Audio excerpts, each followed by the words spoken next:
Добар ден, почитувани. Ова е најновата Телма амбуланта. Германските истражувачи открија исклучително ефикасно антитело против ХИВ. Во лабораториски услови може да спречи инфекции и да ги неутрализира вирусите. Дали ова би можело да отвори сосема нов правец во третманот на ХИВ позитивните лица? Денешните терапии овозможуваат вирусот да стане недетектиран. Дали недетектиран значи исто што и непренослив? ХИВ позитивните лица може да имаат здрави деца, со современа заштита, вовременост и внимателно следење. Како современата медицина го менува животот на лицата со ХИВ и зошто во одредени земји се забележува пораст на ново инфицирани? Разговараме со научен соработник доктор Милина Стевановиќ, инфектолог. Останете на Телма.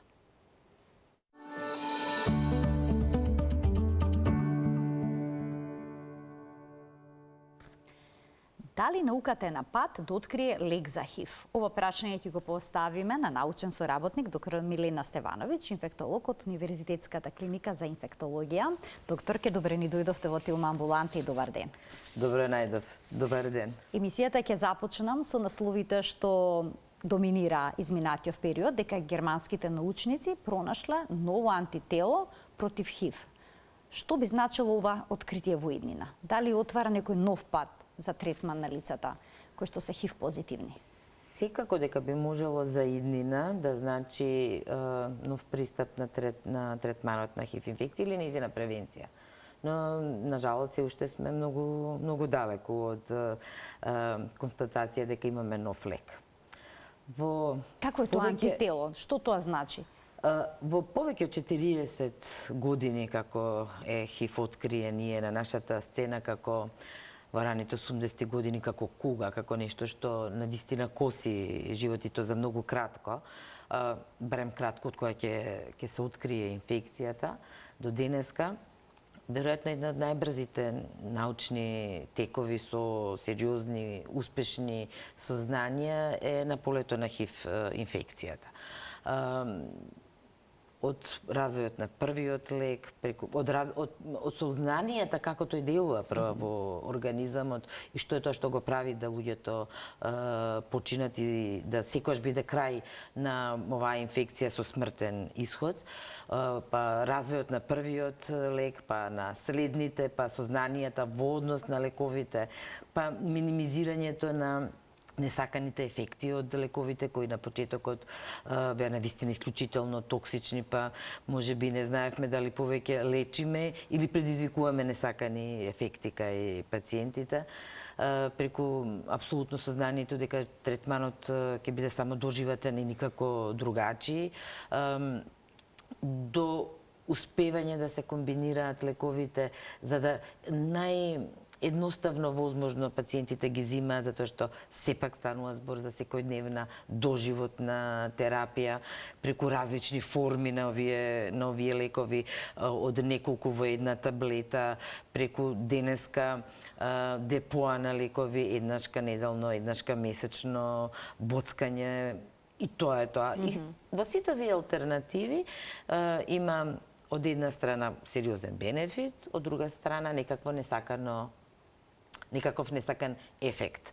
Не секогаш само токсичен поднос на организамот, туку и во смисол на нејзиното организирање и аплицирање земање од страна на пациентите. Науката не оди само во развој на лекови. Науката се движи и во сериозно проучување до најмали детали на самиот вирус, на генетиката на вирусот. ХИВ е еден од вирусите кои исклучително брзо се размножуваат кога ќе влезат во организамот. На таквото брзо реплицирање, ние велиме размножување, прави многу генетски грешки. Потука се уваат многу мутации и вируси кои не секогаш ќе изреагираат онака како што ние би сакале како лекари или како ние предвидуваме. Тоа е од една страна. Од друга страна, човечкиот организам.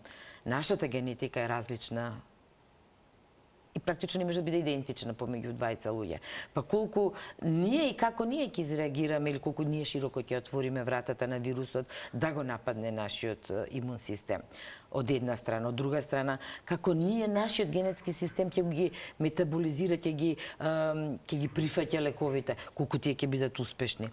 Затоа не може да биде 100% исто кај секој еден човек. Светот, ние на нашата клиника исто така ја следиме оваа наука и сериозни научни трудови и докторски дисертации сме одбраниле на оваа тема, носат до сознанија кои ќе значат индивидуализирање на терапијата. Па секој еден пациент ќе има најдобра терапија за него, што не значи дека таа може да биде исто толку добра и за некој друг.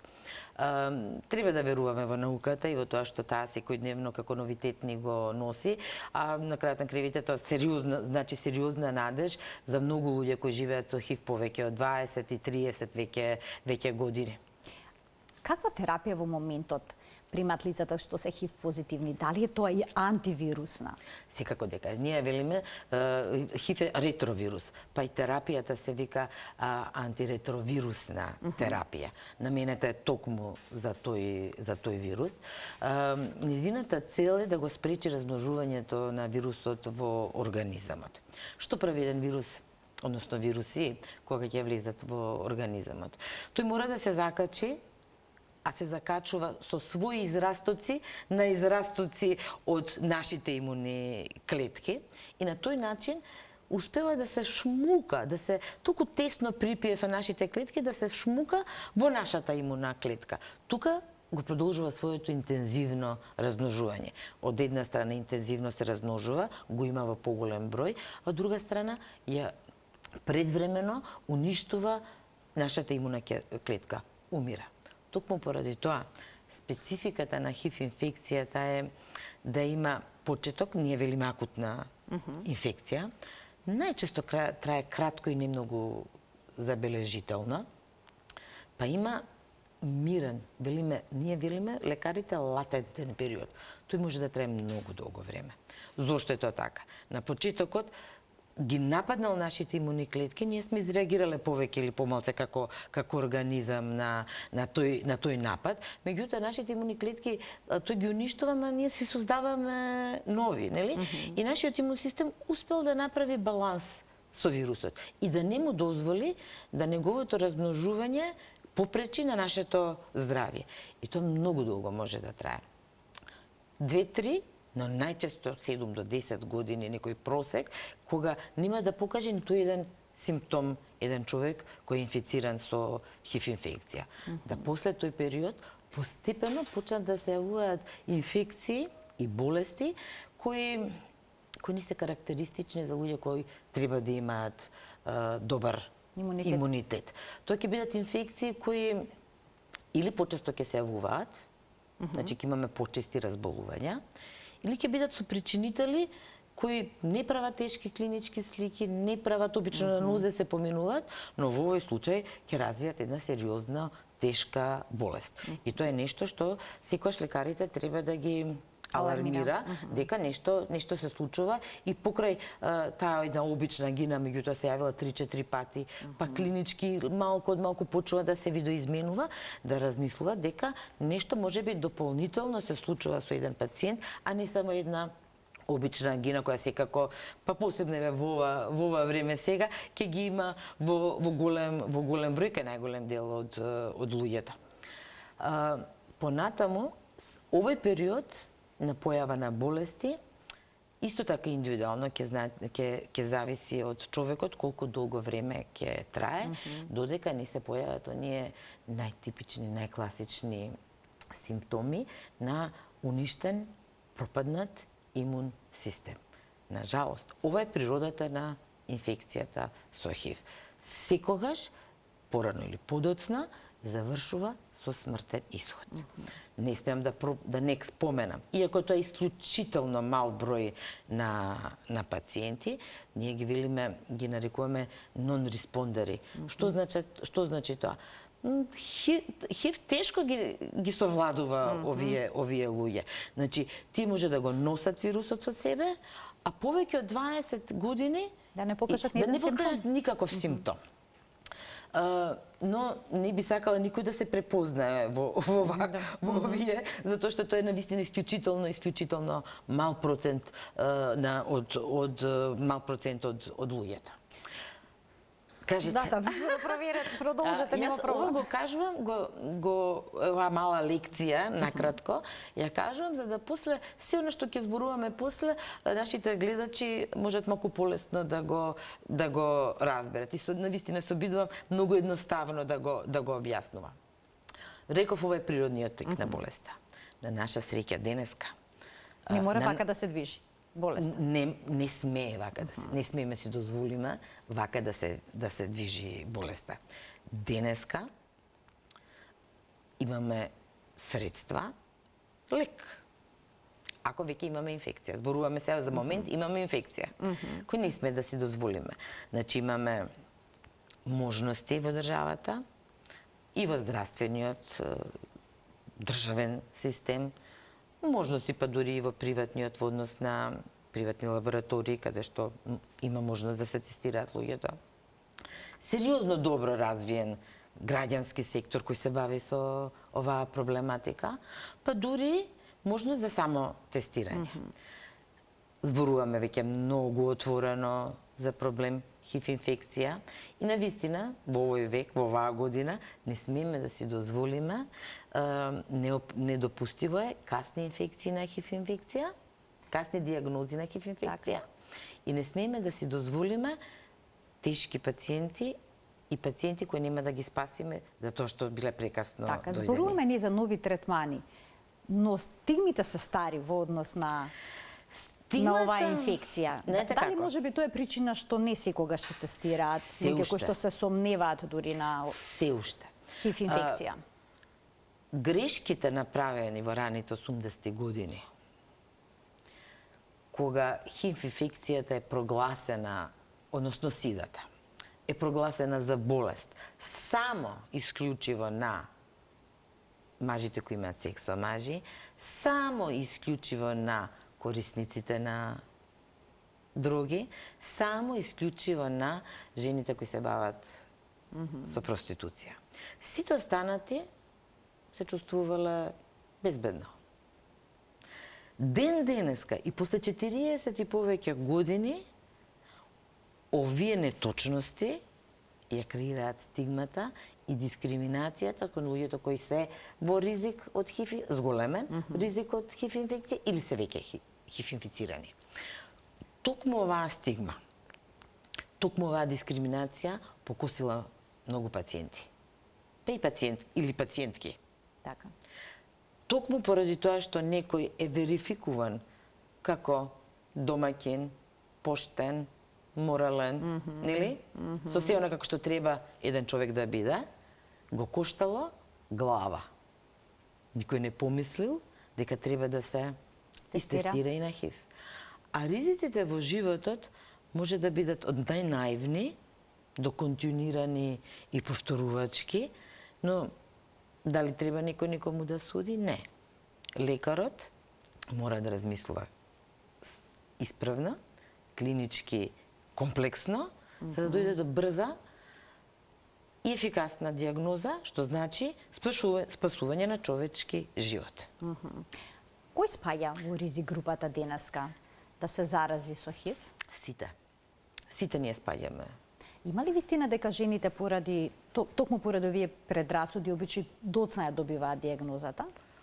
Доцна сите ја добиваат диагнозата поради предрасудите. Жените исто така. Бидејќи се сметаше за машка болест, нели така? Возрастните исто така, не постојат машки и женски болести. Така. Навистина, сем инфекција на простата, нели?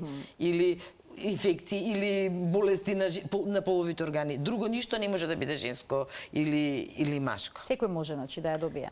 Инфекцијата може секој да ја добие. Дали е жена, дали е маж, дали е хетеросексуален или хомосексуален маж, дали е помлад или е постар.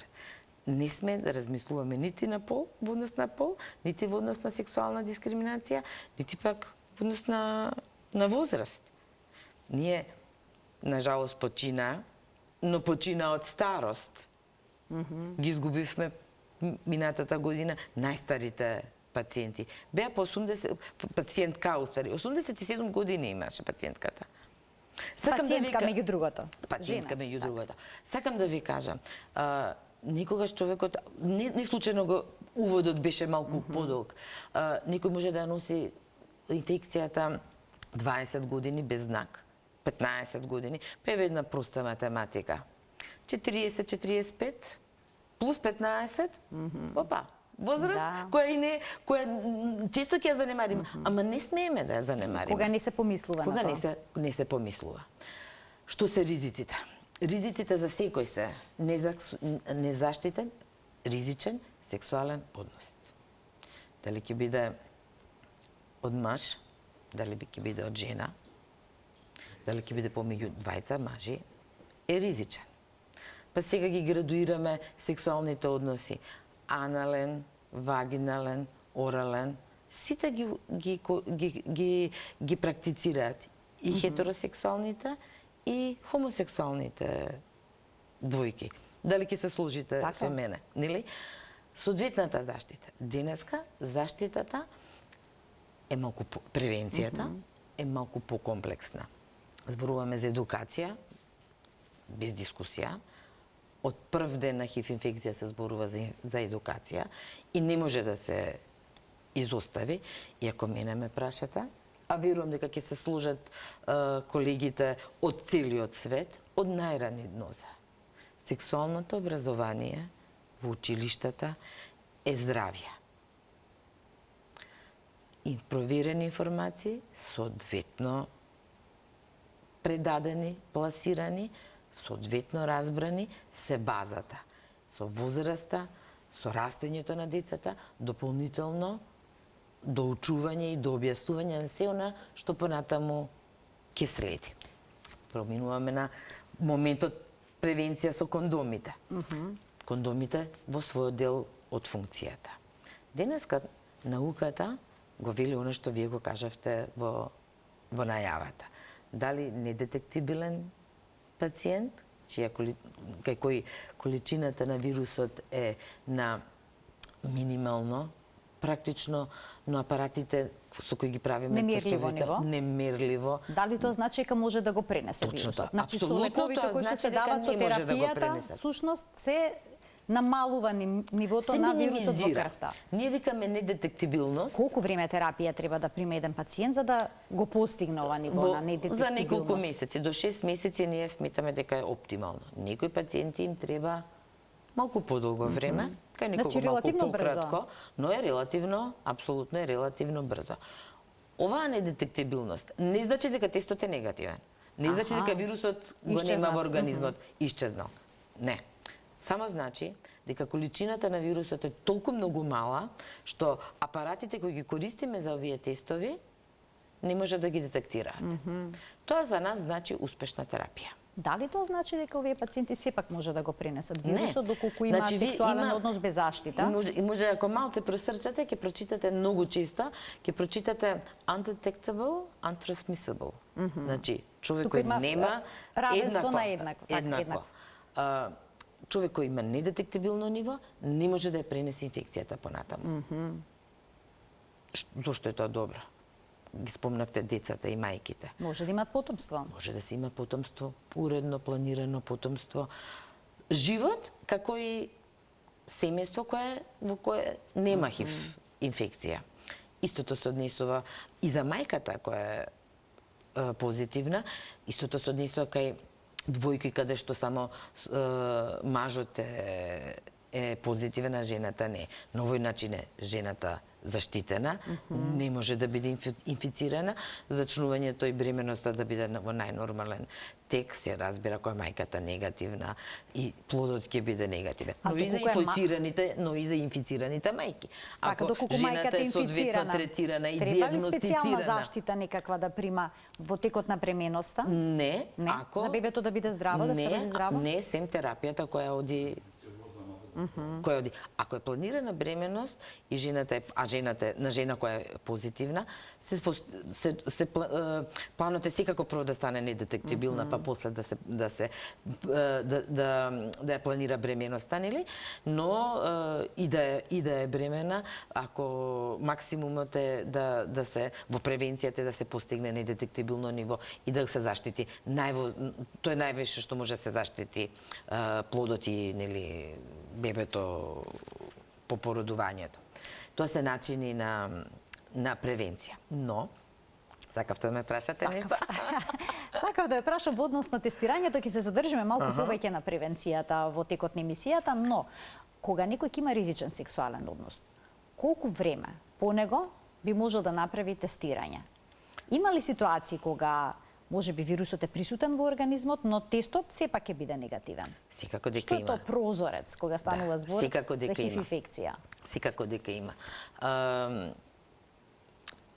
Веднаш после ризик, не може да биде сексуален ризик, може да биде и професионален ризик. Работа со крв? Работа со крв. Ние сме во еден професионален, лекарите сме во професионален ризик и затоа секој еден од нас мора да знае што. Дека после секоја повреда мора да се пријави. Да се истретира соодветно местото на повреда, да се констатира висината на ризикот, да се согледа дали пациентот може да има некоја крвно пренослива инфекција, дали ќе биде тоа ХИВ, може да биде Б или С хепатит, небитно. Ова истото важи за сексуалните партнери, за партнерот, нели? Дали има или нема ХИВ инфекција, дали е дали знаеме. Ако нема или ако нема ништо, нема ХИВ инфекција и тоа е тоа. Ако има ХИВ инфекција или не знаеме, не можеме да дознаеме дали има или нема ХИВ инфекција, а ризикот е сериозно висок, тогаш ние имаме нешто што се вика постэкспозициона профилакса. Значи, после овој ризик, после изложување на можен ризик од ХИВ инфекција, се тестираат тоа што ја зима профилаксата, се дава комбинација на лекови, истите комбинации на лекови со кои ги лекуваме пациентите во текне на еден месец, па се тестира повторно човекот кој бил во ризик, последен месец да се согледа дали настанала инфекција, тоа се најмалку 4 недели, значи. Па после 3 месеци повторно се тестира и во принцип новите тестови може да ни направат комотни и во овој период да кажеме дека нема тестови, но кај нас се уште е пракса и после 6-тиот месец повторно да се направи тест. Ова е воедно одговор и на вашето прашање. Зошто се овие на месец, на 3 месеца, до 6 месеца? Токму поради тој прозорец каде што период кој ние го нарекуваме прозорец, каде што од моментот на инфекција до реакцијата на организмот на таа инфекција да создаде антитела, кои ние ги ловиме, ние ги бркаме нив со нашите серолошки рутински тестови, може да помине најдолго 6 месеци. Новите генерации тестови се се поосетливи, па го намалуваат овој период на прозорец. Но секогаш постои ризик да човек биде инфициран до се уште неговиот организам да не создал таков запис дека е инфициран, а тој не може и така поради што не можеме да го ние фатиме со тестовите. И тоа е сериозен ризик. Во некои земји се забележува нагол пораст на ново инфицирани лица со ХИВ. Еве конкретно имав прочитано некои податоци за Малта, но и во други земји е така. На што се должи тоа? Знаете како, глобално следејќи го така наречениот континуум на ХИВ, паѓаат бројките на ново ХИВ инфицирани, како и на смртни случаи од ХИВ. На поедини локации места тие се уште варираат. Некаде дури инцидентно поради одредена состојба и се зголемуваат. Јас не знам точно што е епидемиолошката причина на Малта, но што би можела да биде интензивен нагол прилив на новодојденци. Подкликнување на превентивниот систем што во моментот го има, може не може да одговори на големиот број на луѓе кои доаѓаат, а Малта стана еден тренд на Европа, каде што влезот од сите страни е многу поедноставен него на другите земји. Така да претпоставувам дека тоа може да биде една од можностите зошто таму би се зголемил бројот. Или можеби едноставно колегите си ја сработиле многу поинтензивно работата, направиле многу поголем број на тестирања и што направиле? Делувале превентивно. Ги откриле инфекциите со ХИВ, луѓето кои живеат со ХИВ, навремено почнале да даваат, се надевам навремено ги откриле, почнале да лекуваат, за релативно кратко време ќе имаат луѓе кои нема да може да ја пренесуваат инфекцијата. Тоа недетектибилно ниво на ХИВ во крвта. Нема да може да ја пренесуваат инфекцијата понатаму. Каква е состојбата кај нас? Кај нас, ви го споменав континуумот на нега, на ХИВ, тоа се, за да ви го одговорам убаво ова директно прашање, вака ќе го пренасочам малку одговорот. UNAIDS, Обединетите нации со своите организации, имаат поставено неколку параметри кои треба да се постигнат со цел да до 30-та година немаме нови инфекции на ХИВ. Тоа е тешка обврска, но некои веќе имаат амбициозна, да, но повеќе земји имаат постигнато и не само ние богати, развиени западноевропски земји, туку и земјите од третиот свет. На Ботсвана успеа да ги стигне тие параметри и е на прагот до немање на нови ХИВ инфекции. Што бараат тие од нас? Бараат да се направи една проценка на колка би бил бројот на луѓе кои живеат со ХИВ. Постојат математички модели кои ECDC ги промовира и ги работи, сериозни епидемиолошки и статистички алатки кои отвараат многу прашања, но даваат многу корисни одговори. Според овој модел, колку би требало да има кај нас, а колку се диагностицирани? Да, ќе ви кажам сега. Точно заради тоа го тргам одговорот на вашето прашање од оваа страна. Значи, прво треба да се направи еден модел колку би имале. Па следната колона е колку од нив се диагностицирани. Задача ни е 95% од тие што се предпоставени ХИВ инфекции треба да си го знаат, треба да бидат истестирани и треба да си го знаат својот ХИВ статус. Следната колона е 95% од овие сега кои сме ги тестирале, од нив 95% да бидат поставени на терапија. И третата колона е да 95% од овие кои сме ги поставиле на терапија постигнат недетектибилност. Сега овие колони треба да се следат. Една без друга не можат. И не случајно се така причинно зависно наредени. Во нашата земја имаме сериозен, за мене сериозен се уште проблем со првата колона на тестирани. Од предпоставените околу 600, ние инаку ја правиме оваа анализа прилично често, Институтот за јавно, скоро па редовно, Институтот за јавно здравје со колеги експерти од надвор, по овие сугестии на ECDC, оваа анализа ја правиме и од последната уште не е готова, анализа што ни вели? Дека од околу 600 луѓе кои би можеле да живеат со ХИВ инфекција во нашата држава, само 75% го знаат својот статус. Има тоа сериозен процент од луѓе кои се ХИВ инфицирани, а не знаат за својот ХИВ статус. Втората и третата колона сме одлични. Од овие 75, 95, скоро па 95%, без малку, се поставени на терапија, а повеќе од 95% имаат недетектибилно ниво.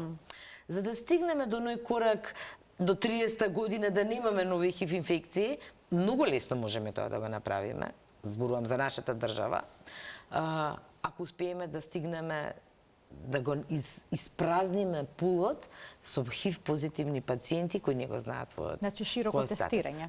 Широко тестирање. во моментот, според овие математики, околу 150-200 луѓе со ХИВ живеат во нашата држава и не знаат за својот ХИВ статус. Сега, тука е апелот.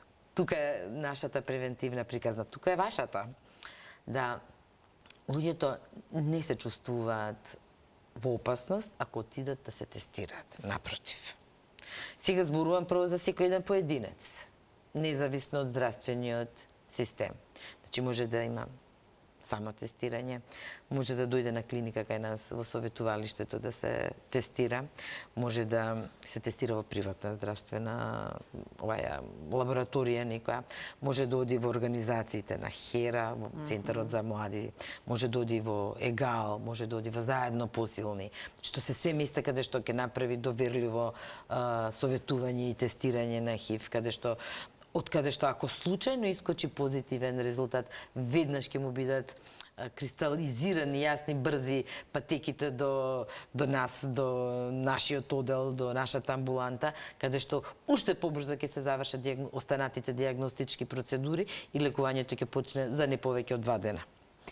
Така, но сме говорили друг пат. Не сите сакаат да го направат тестирањето, понекогаш дури докторите кои што се сомневаат дека пациентот би можел да има ХИВ, не му кажуваат на пациентот и го прават тестот. Јас тоа не би сакала да верувам дека е возможно искрена да бидам. Верувам дека се случувало.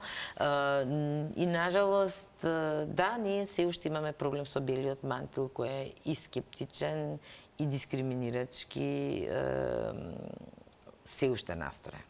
Тоа е нешто што ние во нашата струка, во нашите здравствени установи мораме да го искорениме. Но има пациенти кои што бурно реагирале. Немојте да мислите дека само државниот сектор. Така. И во приватниот, апсолутно. Па дури, пак мислам дека и приватните болници си мислат дека можат и малце повеќе да се дозволат дискриминација од другите. Да не бидам погрешно сватена, но на жалост имаме многу лоши искуства. И такви и искуства кои се само за пофалба, знаете, некојаш така ќе се изненадите, каде што лекарите ќе се посветат не само на дијагнозата и на третманот на пациентот, туку и како да го најде патот до таму каде што треба, но на жалост секогаш има, се уште има да ве разочара некој со така постапка која не сакате да ја имате во сопствениот систем во кој живеете и работите. Терапијата што ја примаат лицата кои што се инфицирани со ХИВ, што се ХИВ позитивни, колку време ќе треба да ја добиваат? Дали тоа доживотен третман? Доживотно, без дискусија, доживотно. И покрето што е недетектиран повеќе вирусот, во моментот кога ќе се прекине терапијата, ако не за месец, за 2-3, вирусот ќе почне да се развива доволно брзо и високо, за да може да биде штетен и по здравјето на пациентот, но и по можноста да се пренесе инфекцијата. Има ли лица кои што се нетолерантни на оваа терапија? Има ли терапијата несакани ефекти? Дали секој може да биде поставен на неа? Секоја терапија може да има несакани ефекти, апсолутно. Нетолерантни во смисол кој може да бидете алергичен на некој лек, се разбира дека и може и има. Дали има одредени лекови токсични ефекти? Може и има. Дали секој ден? Секако дека не. Јас на самиот почеток ви кажам дека токсичните ефекти на лековите ќе зависат и од нас самите, од нашите генетски способности да ги метаболизираме и примиме лековите, но ако не биде една комбинација на лек, ќе биде друга комбинација на лек. Ние во моментот имаме навистина солидни комбинации на лекови кои овозможуваат да нашите пациенти навистина бидат во добро здравје и да без поголеми потешкоти ја примаат редовно терапијата. Круцијално е да континуитетот на редовна набавка, на усовршување на терапијата и на можностите за терапија биде не престане. Пред самиот крај на денешната емисија ќе ги отвориме телефонските линии, доколку гледачите имаат некој прашање, слободно може да го постават во програма. Што значи за живот, како изгледа животот на лицата со ХИВ кај нас, кои што се на терапија? Например, кога ќе отидат на стоматолошка интервенција, дали треба да кажат дека се ХИВ позитивни и примаат терапија, бидејќи вирусот не е детектиран во нивната крв? Сега знаете како, јас не сум во кондурите, нити во кожата на, без разлика што Имате контакт со работам тие со лица? секој еден од овие пациенти, тоа се наши пациенти. Ние сме еден релативно мал тим на лекари кои работат на ХИВ инфекција, но повторно ви кажувам, не можам да бидам во нивни кондури, само они знаат. И може би еден ден некој ќе дојде во вашата емисија и Ќе се охрабри. и изворно ќе раскаже за животот и што све било предизвик за нив. Но јас како еден лекар можам да кажам дека навистина има услови за најнормално живење, изедначено во се нешто како и за секој еден Хируршки интервенции, стоматолошки интервенции, сето тоа? Точно пациент. Имало дискриминаторски, имало стигматизирачки моменти, го зборувавме. Меѓутоа, ние денес имаме навистина една широка палета на колеги и во државно и во приватно здравство со кое тесто соработуваме, кои апсолутно немаат никаков проблем да сработат се што треба се сработи кај еден пациент кој живее со ХИВ. Имало ургентни ситуации каде што пациентите не биле недетектибилни. Операцијата морала да се направи. Никош имало повеќе, никош помалку проблем, но операциите се направиле без дискусија. А денеска кога оваа можност на редовен третман кој обезбедува недетектибилност и ја спречува трансмисијата на инфекцијата, би било веќе и срамота уште да разговараме на темата, да. А кажете ми, дали се уште се работи на вакцини против Сигурно дека се инфекција со работи. ХИВ? Сите овие новитети што вие ги спомнавте, со кои ја почнавме всушност емисијата, зборува дека науката не престанува да работи. На жалост, ова не е единствен вирус за кој немаме вакцини. Има повеќе вируси за кои би било убаво да имаме вакцина, а ја немаме, но си уште немаме и се уште барем немаме нешто што е на повидок за брзо создавање на вакцина за ХИВ. Но со оглед на достапните терапии, може ли да се каже дека ХИВ инфекцијата би се третирала или веќе се третира како хронична болест? Па да, секако е хронична болест и да, секако се третира така. И јас верувам дека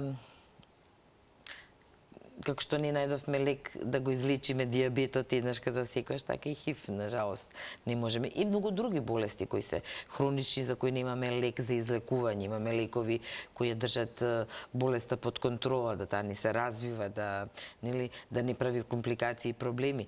Но битно е барем да го имаме ова и да квалитетот на живот и преживувањето биде изедначено со популацијата која не е ХИВ инфицирана. И ние сме го постигнале тоа. И моето последно прашање, уште еднаш да потенцираме како ХИВ не се пренесува. Бидејќи споменавме како се пренесува. Да, видете, ова се прашање од историјата, но баш ми е драго што ми ги поставувате. Одамна не сум одговорила на ова прашање. Се пренесува ли преку плунка, дали да речеме инсект што се храни со крв може да пренесе, некои такви митови дилеми. Убаво, тоа беа митови порано кои беа можеби неприфатливи одговорите дека не се пренесува така, но еве да повториме, зошто да не. ХИВ не може никогаш да се пренесе преку било каков социјален контакт на поздравување, разговарање, прегрнување, седење еден до друг, делење оброк заедно, работење заедно, користење на јавен тоалет, користење на базени, на сауни и така натаму. Значи, тоа не е начин возможен. Плунка никако не може да пренесе ХИВ инфекција. ХИВ инфекција никако другачие не може да се пренесе, сем на начините кои се јасно прецизирани. Преку крвен пат, јасно прецизирано е тоа како. И јасно прецизирано како да го спречиме. Преку незаштитен сексуален однос. И тоа исто така. И вертикалниот начин од мајка, од ХИВ позитивна мајка на дете. И никако другачие не може да се пренесе ХИВ. Така да стравувањата од банални комуникации навистина треба веќе еднаш да престанат. Ви благодарам многу за вашето денешно гостување во Телма амбуланта. Ви благодарам што ме поканивте. И што на ваков убав начин предучивте многу факти кои што се поврзани со ХИВ инфекциите. Почитувани, ова беше се во денешното издание на емисијата. Ви благодарам на вниманието со кое што не следевте. Ви посакувам пријатен ден.